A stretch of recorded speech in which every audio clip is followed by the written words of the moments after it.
Foi na Rússia a primeira grande experiência socialista mundial. Contudo, esse socialismo fracassou dramaticamente em construir uma sociedade mais justa. Mas esse é papo mais para frente. Nesse primeiro momento, é interessante saber como era a Rússia antes da Revolução. Bem, no século XIX, a Rússia era talvez o país mais atrasado da Europa. Ele mantinha um poder absoluto, reforçado pelo exército e garantido pela igreja, aonde os trabalhadores, cerca de 80%, ainda vivia no campo. E as poucas indústrias existentes, em sua grande maioria, eram de capital estrangeiro. Não havia constituição e a sociedade era dividida em um grupo privilegiado de nascimento e o restante trabalhadores.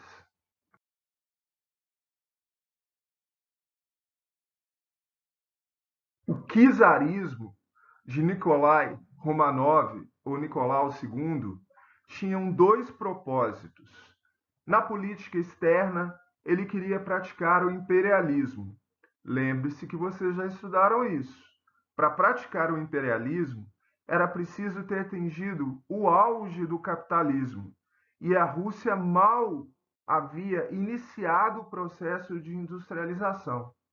E internamente, ele desejava manter esse poder concentrado em suas mãos. Era um projeto que cada vez mais mostrava a decadência do Império Russo.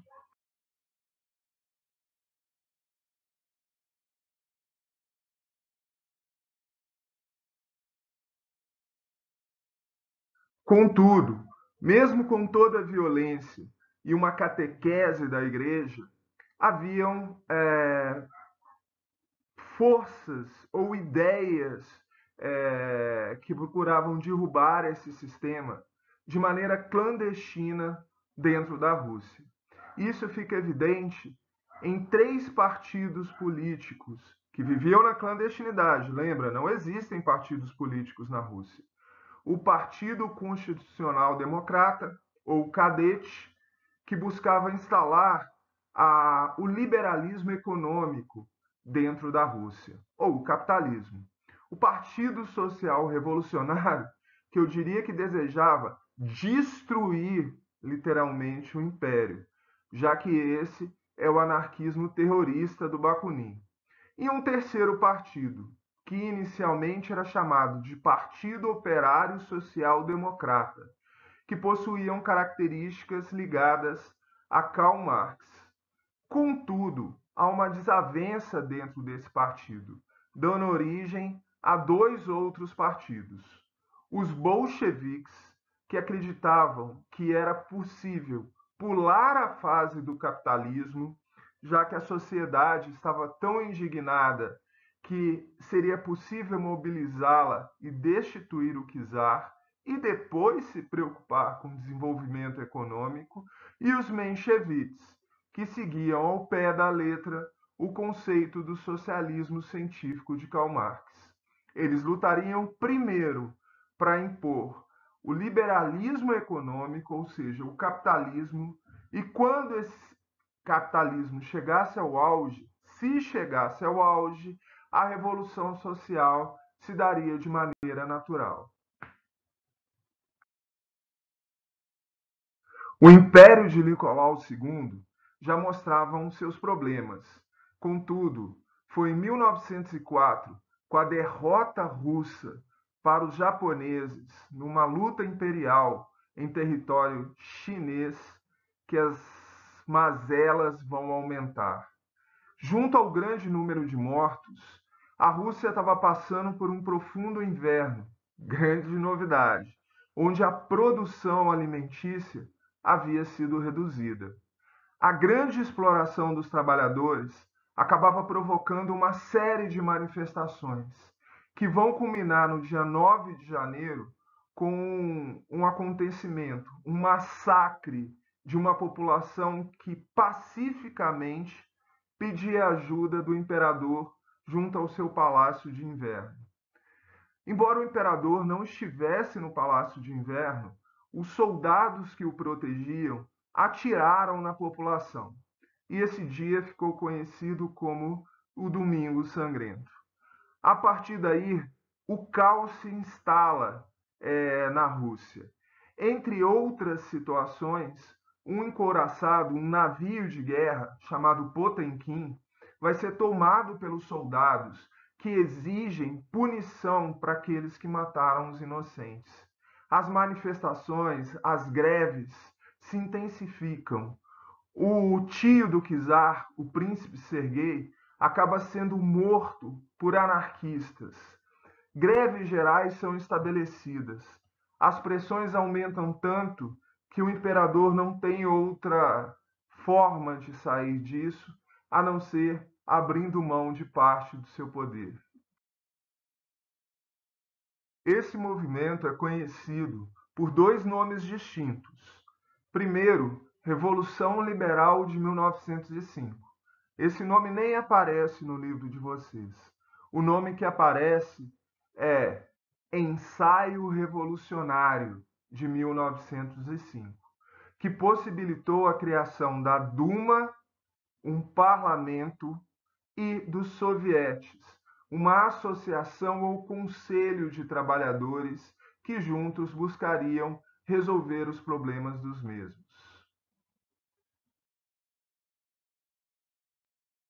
Mesmo que a Duma fosse meramente consultiva e a elite não considerasse que os trabalhadores possuíam mérito para construir uma revolução, a Rússia se mantém em relativa harmonia entre 1905 e 1914. Por que em 1914 essa situação muda?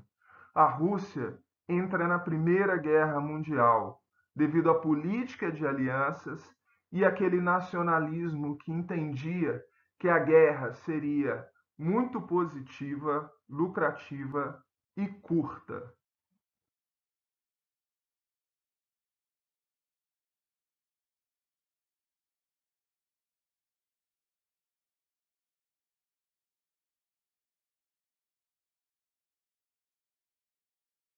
Derrotas sucessivas no fronte, ameaças de revoltas internas, manifestações, greves, tumultos acabam fazendo com que Nicolau II abdique do trono.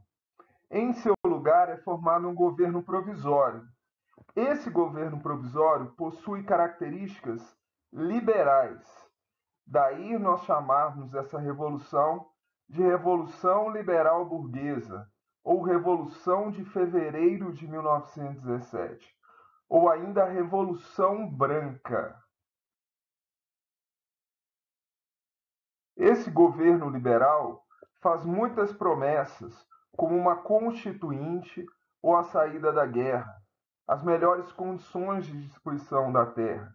Mas nada disso acontece, dando força para os movimentos de extrema esquerda, em especial para os bolcheviques, que vieram com o lema paz, terra e pão, que significam essencialmente a retirada da Rússia da guerra, paz, uma espécie de reforma agrária, o socialismo, e pão advindo do trabalho de todos os trabalhadores.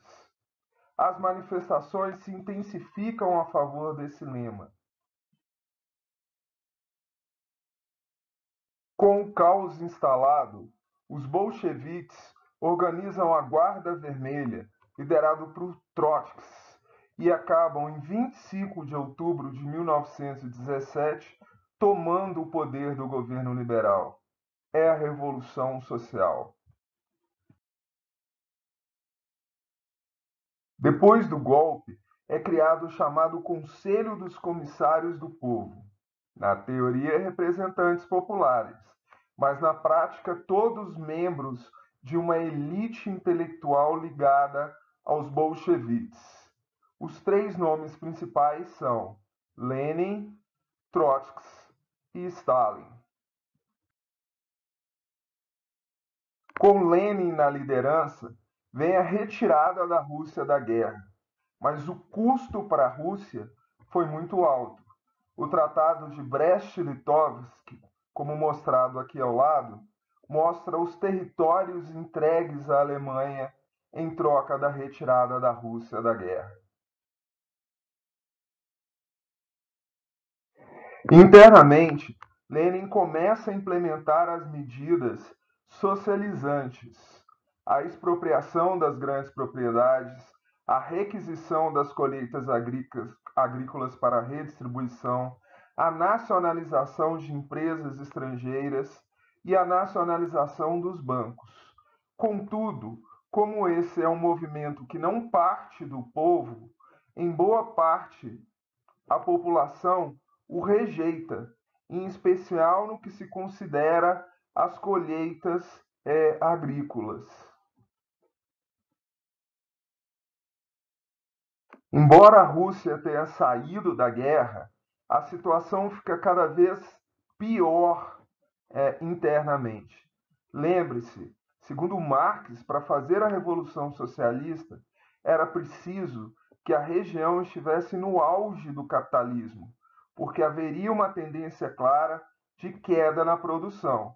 Agora, imagina uma revolução social numa nação gigantesca e que ainda mal tinha entrado no processo de industrialização. Foi uma catástrofe. A fome aumentou, a miséria cresceu e, com isso, o governo implementou medidas violentas, o que acabou levando a uma guerra civil que vai durar 3 anos, a guerra entre brancos e vermelhos. Com o fim da Guerra Civil, Lenin substitui o comunismo de guerra por uma nova política econômica, a NEP, que deveria perdurar de 1921 a 1928. Entre as medidas criadas, estabelecia o fim do Império Russo e a criação da União das Repúblicas Socialistas Soviéticas. Também estabelecia que não havia um presidente, mas sim um comitê executivo com um chefe de Estado, que permitia, naquele momento, algumas pequenas intervenções capitalistas. Entre essas medidas de caráter capitalistas estão a contratação de técnicos estrangeiros para o desenvolvimento não só da indústria, mas das próprias técnicas agrícolas, a permissão para a pequena burguesia rural e industrial para exercer seu comércio, tentando gerar assim como a margem de lucro algum excedente de produção, são os kulaks. O saneamento do sistema monetário com a criação de uma nova moeda, o rubro, e a tentativa de reatamento das relações comerciais e financeiras com os países estrangeiros, mediante a promessa de que não seriam porta-vozes de uma nova revolução. Quando tudo parecia caminhar para um resultado melhor, Lenin, o líder revolucionário, cai doente e morre em 1924. O que seria da revolução agora sem o seu grande líder? Quem assumiria o poder? Bom, haviam dois candidatos. Primeiro, Stalin, que acreditava que a revolução deveria ser consolidada primeiro dentro da União Soviética, para depois se espalhar pelo resto do mundo. E do outro lado, Trotsky, que acreditava que aquele momento era o ideal para a expansão de uma revolução global, com a criação de partidos comunistas ou socialistas por todo o mundo. Nessa disputa, vence o burocrata Stalin. Observe com cuidado nessa imagem. A figura de Trotsky acima é retirada da fotografia, desconsiderando o seu papel na Revolução Socialista. Trotsky deixa de ser um herói, passa a ser o inimigo e deve ser literalmente apagado da história. Stalin governará de 1927 a 1953. Durante o seu governo serão implementados os planos quinquenais que tomarão o lugar da NEP, priorizando a estatização de todos os setores de produção, a planificação dessa economia, através dos kolkhozes e dos suvkovs. Mas, de fato, seu governo será sempre lembrado pelo gigantesco expurgo dos seus inimigos. Stalin transformou a Rússia numa grande potência e provavelmente sem ela a Alemanha nazista não teria sido vencida. Mas o custo disso foi assustador, ao ponto de que, com sua morte em 1953, Nikita Khrushchev, que assume o poder, resolve denunciar os crimes cometidos por Stalin. É o começo do degelo, período em que, sob a liderança de Khrushchev, os soviéticos desfrutam de uma moderada abertura política.